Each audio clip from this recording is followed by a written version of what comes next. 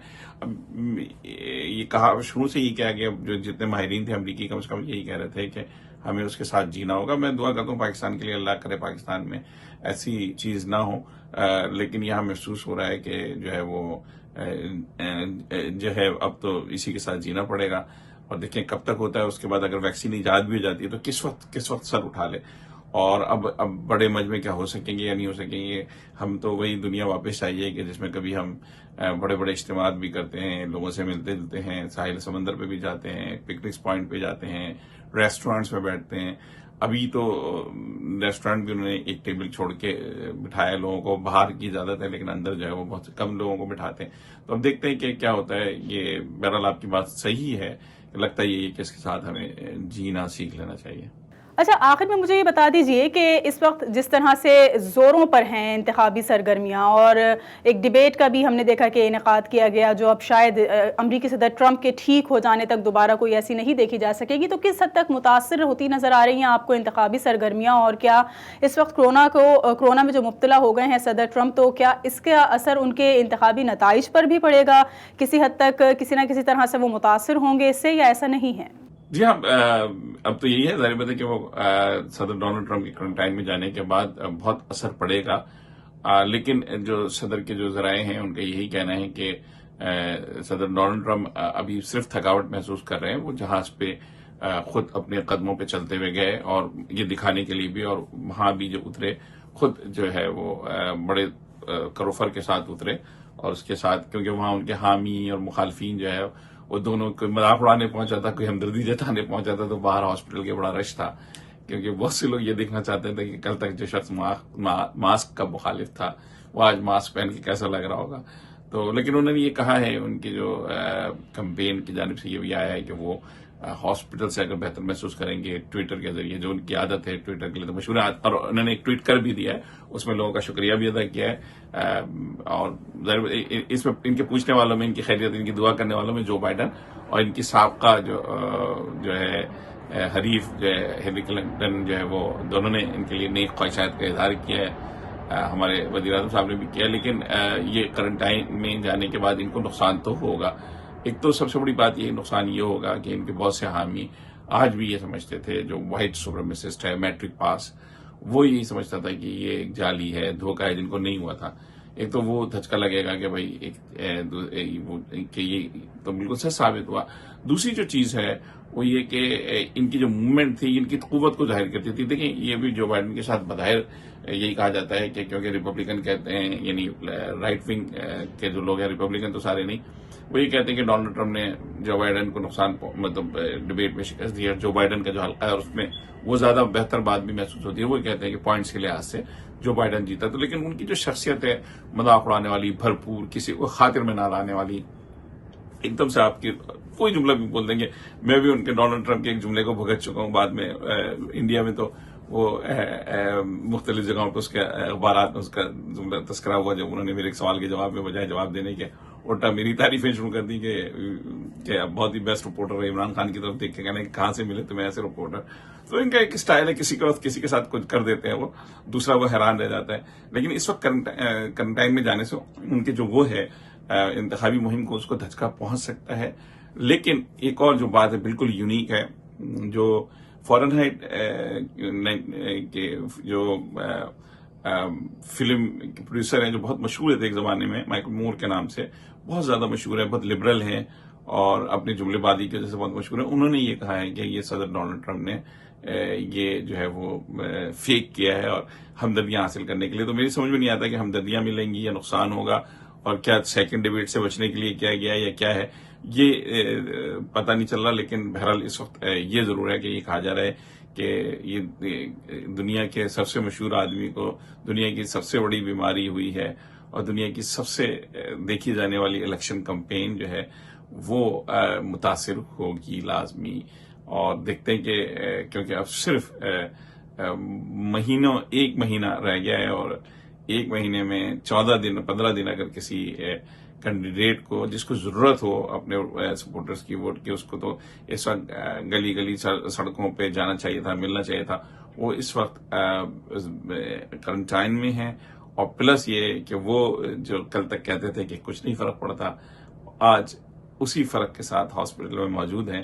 اب یہ دیکھتے ہیں کہ یہ ان کا کرنٹائن کیا رنگ دکھاتا ہے. کیا امریکہ کے لیے اچھی خبر بن کے آتا ہے، یا پھر جیسا مائیکل مور نے کہا ہے کہ وہ ہمدردیاں سمیٹنے کے لیے، کیا ان کو ہمدردی کے ووٹ ملیں گے.